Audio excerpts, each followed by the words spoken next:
The Love Song of J. Alfred Prufrock.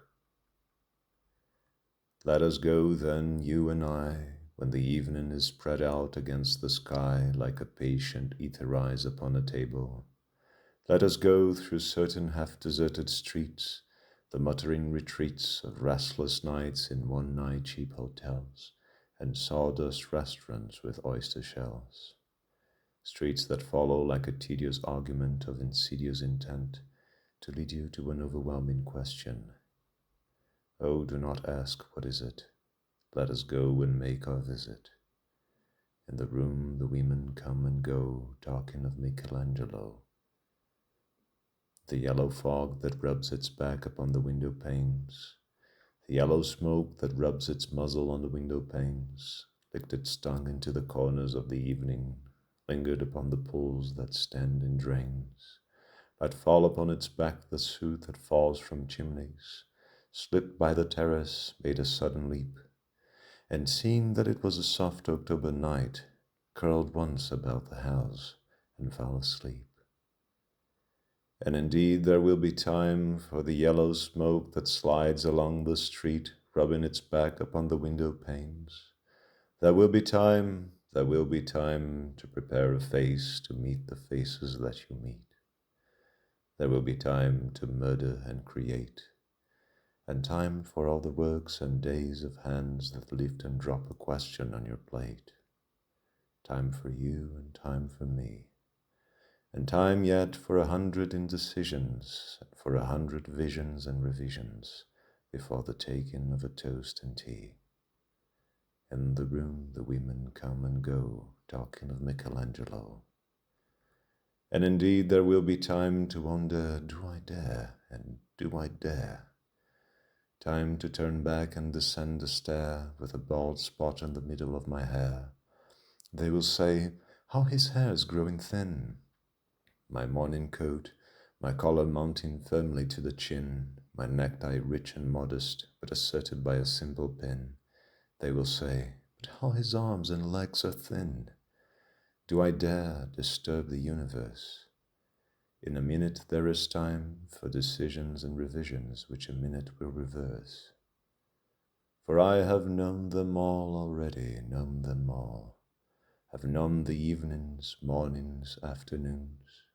I have measured out my life with coffee spoons. I know the voices dying with a dying fall beneath the music from a farther room. So how should I presume? And I have known the eyes already, known them all, the eyes that fix you in a formulated phrase. And when I'm formulated, sprawling on a pin, when I am pinned and wriggling on the wall, then how should I begin to spit out all the buttons of my days and ways? And how should I presume?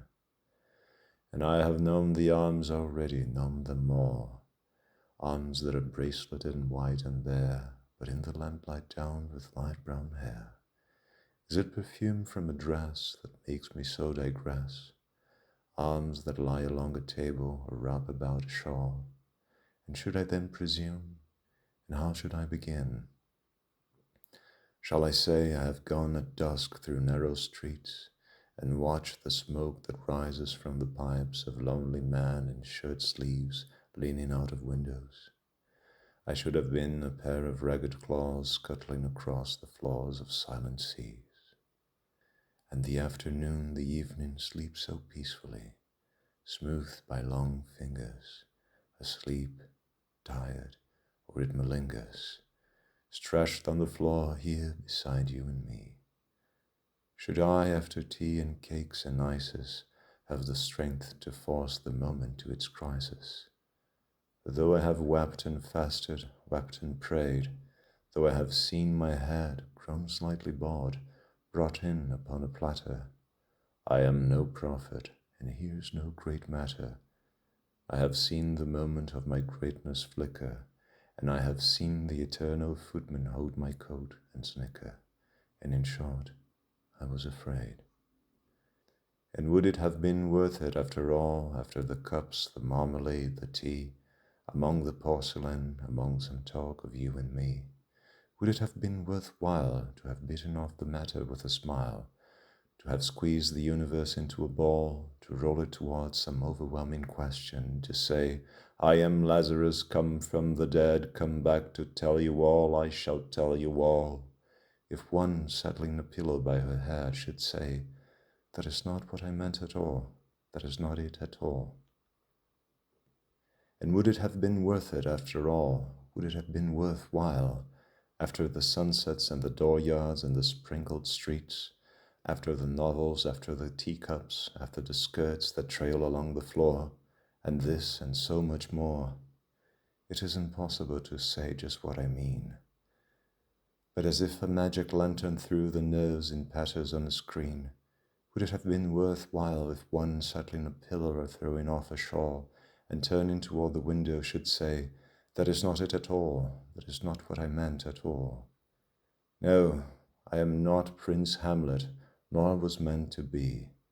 Am an attended lord, one that will do to swell a progress, start a scene or two, advise the prince, no doubt an easy tool, deferential, glad to be of use, politic, cautious and meticulous, full of high sentence, but a bit obtuse, at times indeed almost ridiculous, almost at times the fool. I grow old, I grow old. I shall wear the bottoms of my trousers rolled. Shall I part my hair behind? Do I dare to eat a peach? I shall wear white flannel trousers and walk upon the beach. I have heard the mermaids singing each to each. I do not think that they will sing to me. I have seen them riding seaward on the waves, combing the white hair of the waves blown back, when the wind blows the water white and black. We have lingered in the chambers of the sea, by sea-girls wreathed with seaweed red and brown, till human voices wake us and we drown.